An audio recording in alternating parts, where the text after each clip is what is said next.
guys, Voinski here, and today we're talking about a common keto question slash problem slash issue or topic really, is too much protein. You know, as we start to track our macros, some of us have it set up differently, but one of the common kind of questions and complaints almost is, how do I not eat too much protein? As you start tracking, in the very beginning you realize, wow, I'm going up way over my protein levels and I'm not really sure why. Personally, I eat a keto diet of 70% fat, 20% protein, and 10% carbs. And what that really does for me is it's not a super strict keto diet, but it's strict enough to where my body's responsive to it. It works for me, it's sustainable for me, and it's just overall really working for me. I know some people need to cut their carbs even more than 10%. So whatever you're at, whether your proteins are at 20, 25%, this is a common question, right? So what do we do? So I'm gonna share a couple little tricks with you, because I definitely experienced this when I first started, and I use the Carb Manager app, and I have a great video on just a detailed use of how to use that effectively for yourself in regards to tracking your macros. However, I saw my protein was going up. So what's the deal? So a couple things. One, if you notice that you're going over your protein daily, I would say remove it from certain meals. We eat way more protein than we really need to be eating, and you can cut it out. Cut your protein out of breakfast. Cut your protein out of lunch. And now, obviously, if you're eating cheeses and things like that, is there like a little bit of protein, all those things? Sure.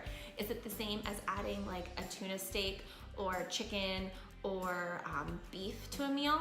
Not the same, right? Your little bit of grams of protein from cheese is not gonna have you go over your protein like it was before when you were adding meats and chicken and fish and things like that. So remove it and keep your protein for dinner time. You know, dinner is when we as Americans usually are making, you know, typical Americans, it's like meat and potatoes. So we're making our meat, our veggies, and if you have kids in the house, maybe you're making potatoes still. So what we're gonna do is skip it in breakfast, skip it in lunch, okay? And see if that helps you.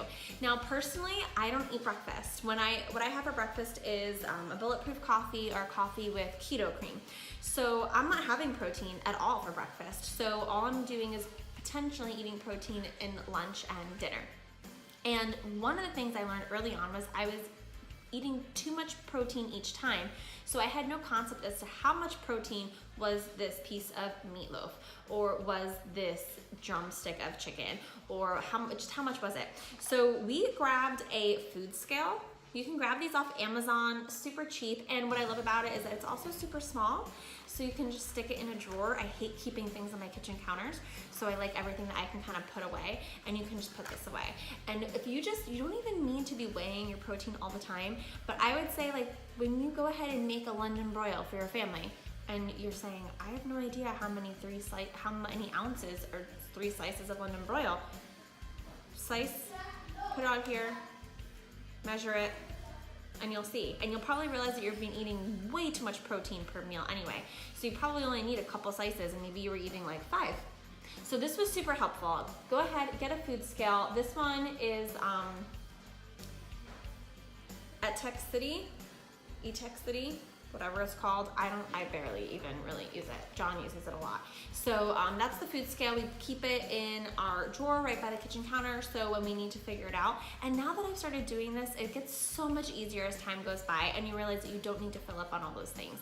Now, okay, how do you have lunch without having a whole bunch of protein? If you know that you're having protein with your dinner, then your lunch, make it a really great like fatty lunch, full of fat. So if you're having a salad, have that with olive oil and olives and fatty cheeses, and you can have some of your veggies in there too, you know, like your roasted red peppers and things like that, and pop them in, and just have a really good filling salad. You don't need to add the chicken. You don't need to add shrimp to your salad. You don't need to add the meat. You can really get full just from a salad full of cheeses, olives, and veggies. Just add some veggies in there too. It really helps. And again, your dinners, you don't need to go crazy. I definitely have done protein-free dinners where if I know I've overgone my protein because I didn't plan ahead and I had it too much in breakfast or too much in lunch, I've done almost like a green bean casserole because I do eat dairy on my keto diet. So I'll just do something with veggies green beans, for example, and mix it with sour cream, cream cheese, some seasoning, sprinkle cheddar cheese in there, pop it in the oven, take it out. It's so filling because the vegetables are filling. They will keep you feeling full. And then you mix it with the cheese, forget about it. Cheese is amazing and it's just delicious and it makes you feel full and it's wonderful. And so I would just eat that and then I wouldn't have any protein besides a little bit that might have been in the cheese, and I felt full and it was great. And that really helped me out in the beginning when I realized as I was tracking throughout the day, like, ooh, I messed it up or something like that. So there's just a couple ideas, is cut out the protein from a couple of your meals. You can definitely do veggie based meals that don't have protein in them. Get yourself a cheap little food scale, just so that you can get an idea as to what an actual piece of meat weighs, because we have no clue in America. We think that bigger is better, and it's super not true. So go ahead and buy yourself one of these.